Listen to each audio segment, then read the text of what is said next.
Good morning! So we have another little rescue and alteration mission today, and I got this skirt from a friend.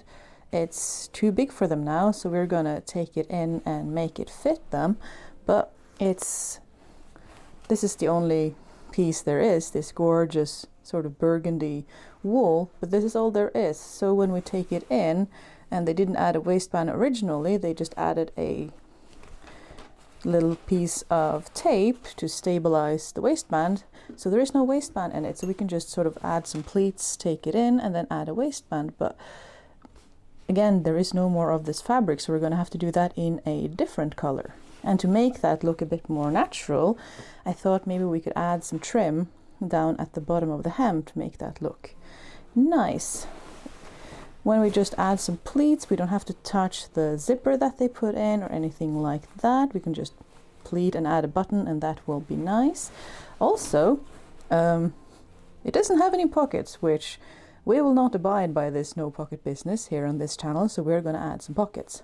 But I do think that when we add pleats and make this my friend's measurement, the side seam are going to be a little bit too far back for, you know, a natural placement of where you would look for a pocket. So I thought instead maybe we could add a small welt pocket to the side in the same fabric that we're going to use for the waistband and the trim. I think that'll really bring it together.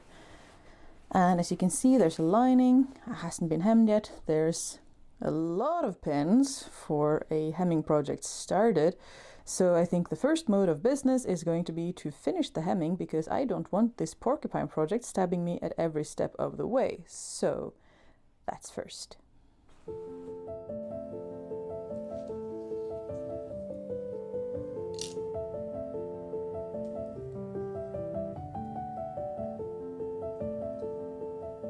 And if you're wondering why I, old believer of you don't need matching thread for every project, is suddenly using matching thread, it is because this project came with a little spool of the original thread my friend used to make this skirt, so I figured why not.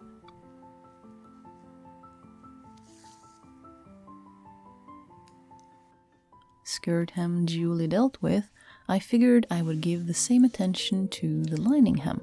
Only this is a thin, light fabric that won't be seen.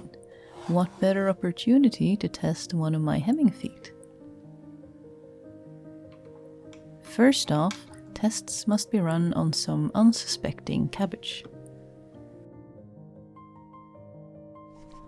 Okay, so as far as I can tell, the instruction manual is telling us to fold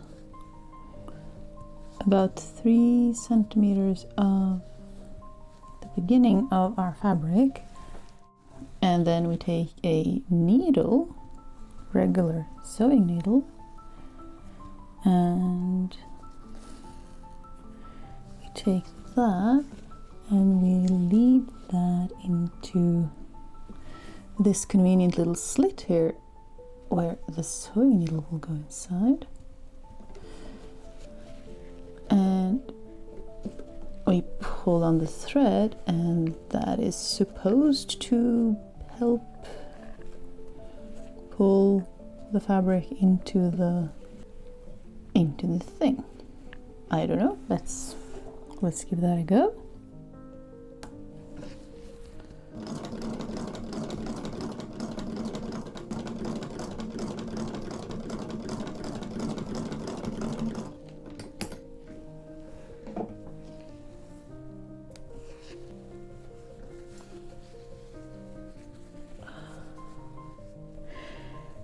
And look at that, that is one neat and tiny rolled hem. I think this will do very well on the lining.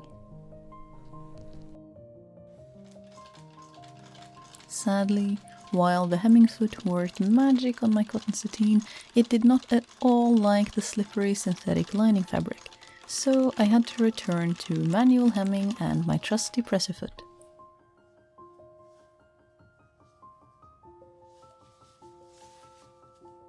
Next, I want to dress the size before I do anything else. We are not talking big changes here, One pleat on either side at the back ought to do it.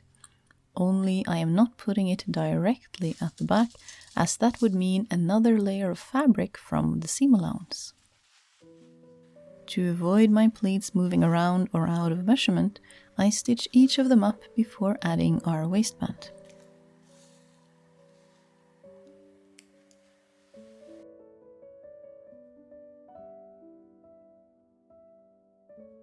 And hey, the width I cut off the waistband in my last skirt video will make the perfect waistband here.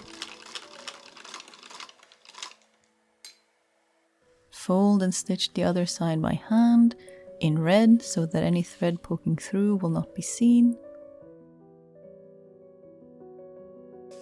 For a closure, I am using the same metal button I used for my skirt.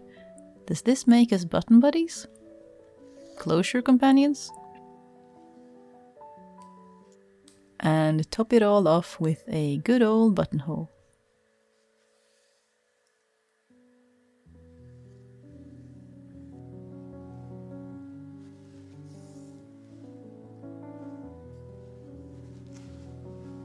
Next, let us add some simple embellishments in the shape of a strip of grey wool along the hem. I start off by cutting 3 1-inch wide strips, which are then sewn together and pressed into a 1/2 inch wide ribbon. Yes, this process does take a small eternity, but you'll be glad of the prep work when we get to pinning, which is surprisingly painless despite this endless hem. If you want, you can even turn excess ribbon into decorative loops. Cute, but my goodness, is it time consuming. Before we top stitch it on, as close to the edges as we can manage. A slow process that just cannot be rushed, although the occasional drop of oil does smooth things out tremendously.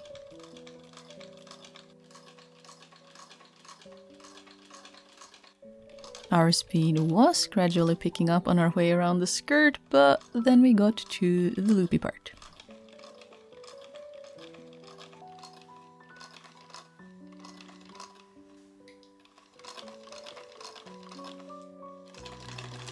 Then again, after struggling with the ordeal of our impulsive loop-de-loop, top stitching the other side around the skirt is a breeze.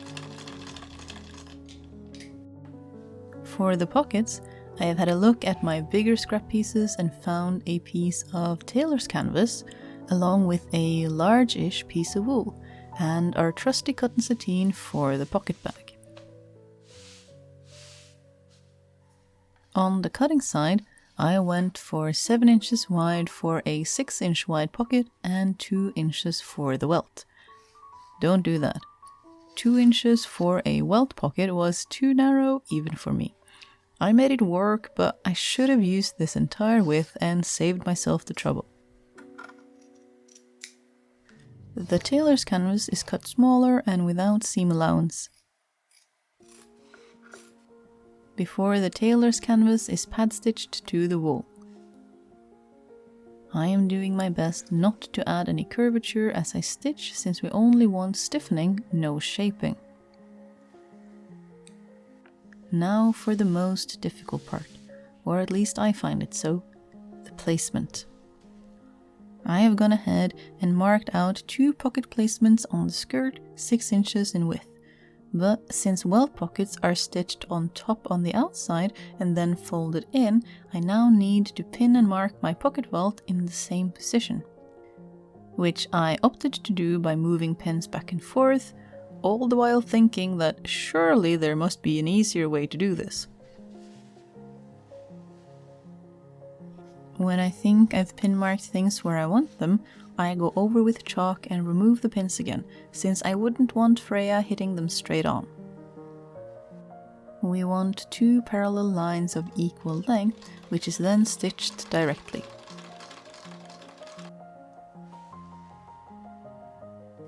After which we enter the point of no return.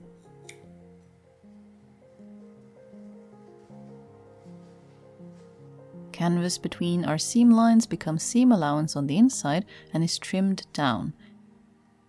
before we do our best to press everything open and at last press the bottom piece over the hole to become our single welt. As you can see, another inch would have made all the difference here. Back on the outside, the corners must be stitched up thoroughly. I am opting for buttonhole stitches in thick silk thread, while the bottom of the welt is backstitched to keep it in place.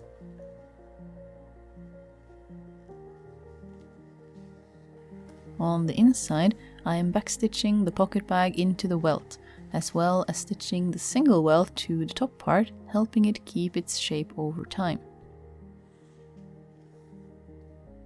I am then going through again, overcasting the seam allowance to the pocket bag.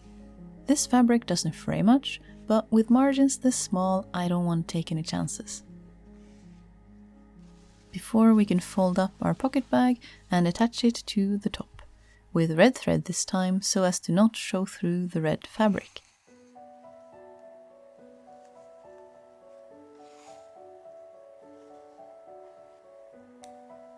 And finally, we can sew up the sides.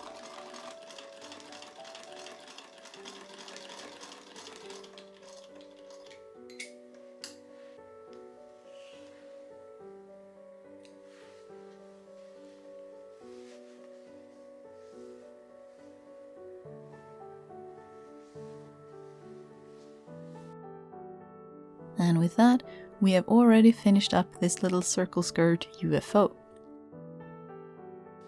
All ready to wrap up and return to my friend on my next visit. But not until I modeled the results for you briefly, since my friend and I just happen to be very similar sizes. The loop-de-loop ended up getting hidden in the folds when worn, but that just makes it our happy little secret. I hope you enjoyed this little impulsive adventure, and I hope my friend enjoys this now finished item in their wardrobe. Are you finishing anything that is almost done this week?